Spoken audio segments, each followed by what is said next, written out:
हमारे पूज्य आचार्य महाराज एक बहुत अच्छा उदाहरण सुनाया करते थे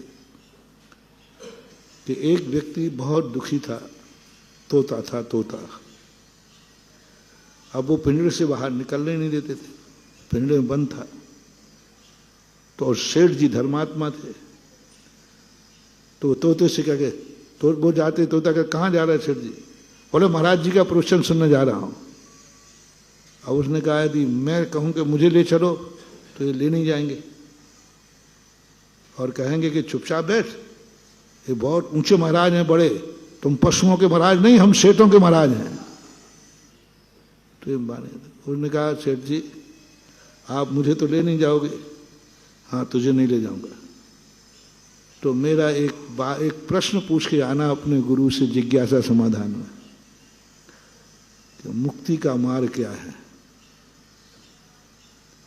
मुक्ति का मार्ग क्या है, पूछ लूंगा। वहां जाकर के सब प्रवचन सुना, सब बाद में पूछा महाराज जी हमारा एक बहुत प्रिय तोता है, वो यहाँ इसलिए नहीं लाया कि आपकी बेइज्जती होती, आप बहुत बड़े महाराज हैं और वो बहुत छोटा आदमी है, उतना छोटा आदमी आपसे प्रश्न करे। पर उसका एक प्रश्न है कि मुक्ति का मार्ग क्या है। जैसे महाराज ने प्रश्न सुना, महाराज का चेहरा उतर गया और चेहरा उतरते ही लुढ़क गए। अब सेठ जी घबरा गए। जनता ने कहा सेठ जी तुमने क्या किया? और तुमने अच्छा इतने बड़े महाराज से तुमने पक्षी का प्रश्न पूछा, ये महाराज की बेइज्जती हो गई, इसलिए महाराज को चक्कर आ गया। सेठ जी तो उठाई घुटान और भागे और जाके जब तोता पे बरसे, मूर्ख पापी पशु। अब जितना उसको उनकी भरी थी वो, तेरे कारण से मैं भी मर के आता, आज मैं भी पिटता। नीच आदमी अपनी औकात में नहीं रहता, मालूम नहीं महाराज कितने ऊंचे महाराज हैं। और तेरा प्रश्न सुनते ही उनके चेहरा उतर गया था, 12 बज गया उनके चेहरे पे, जैसे उनका खूब अपमान कर दिया हो। बस तो चलता है, तुझे मार डालूं, तेरे कारण से मैं। तोता सुनता रहा। और क्या हुआ? अरे क्या हुआ? वो तो उनका पहले चेहरा उतरा, फिर वे थोड़े थोड़े यूं हुए और गिर गए।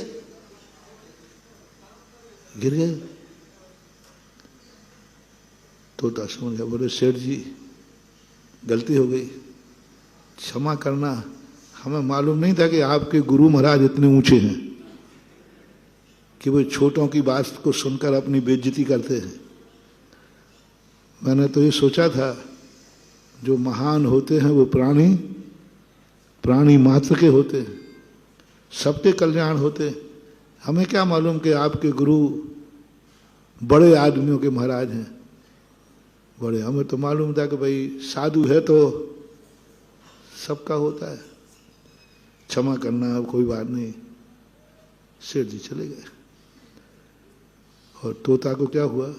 तोता भी थोड़ा यूं किया और लुढ़क गया, वहीं लुढ़क गया वो। लोगों ने खबर दी, सेठ जी आपने तोते को डांट दिया, उसको अटैक हो गया। अब सेठ जी ने समझा कि इसको अटैक, सही में मैंने बहुत डांट दिया इसको, सारा से इसको थोप दिया। वो तो बिल्कुल निश्चित होकर पड़ गया। सब ने कहा इसको अटैक हो गया, सेठ जी का डांट हो गया। अब मरे को कौन पूछता है? मरे को व्यक्ति रात भर नहीं रखते तो तुम। तो सेठ ने कहा कि अब ठीक है, मैं करूं क्या? उसने ऐसे ही किया।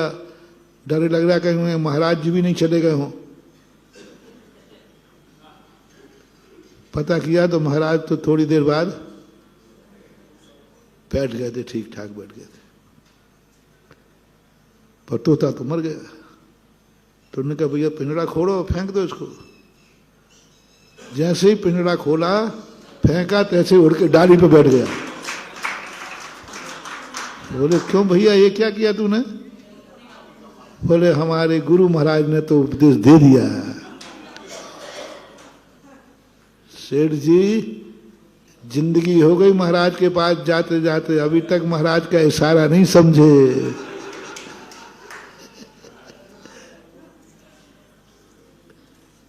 और हमने तो पहली बार में, गुरु महाराज है सबको एक सी भाषा में नहीं बोलते हैं। हम पशु हैं, पक्षी हैं, शब्दों की भाषा नहीं जानते, और शब्दों की भाषा बोल देते तो आप ताला और लगा देते। यदि वो सही भाषा बोल देते कि ऐसा ऐसा तुम करना, कह देना तोते से कि ऐसा ऐसा करना, तो फिर सेठ जी खोल देते, नाटक कर रहा है। तो गुरु महाराज का ये उपदेश देने का तरीका है। पशुओं को कैसे उपदेश देना? वाणी से नहीं, उन्होंने ये दिखा दिया कि थोड़ा चेहरे पे 12 बजाना, थोड़े थोड़े यूं करना और लुढ़क जाना। मुक्ति का मार्ग यही है। और जैसे वो मुक्त हो गया, समझ रहे हो? तो ये है प्रथमान योग। प्रथमान योग की कथा क्यों सुनाई जाती है? जो समझदार होते हैं, इज्जत वाले होते हैं, उनको सीधा नहीं कहा जाता। उनको इनडायरेक्ट कहानी सुनाई जाती है, और समझदार होगा तो उसी कहानी में समझ जाएगा। जय हिंद दोस्तों, अगर आपको मेरी वीडियो अच्छी लगती है तो प्लीज़ मेरे चैनल को लाइक, शेयर, सब्सक्राइब करिए और इसी तरह से अपना प्यार देते रहिए। धन्यवाद।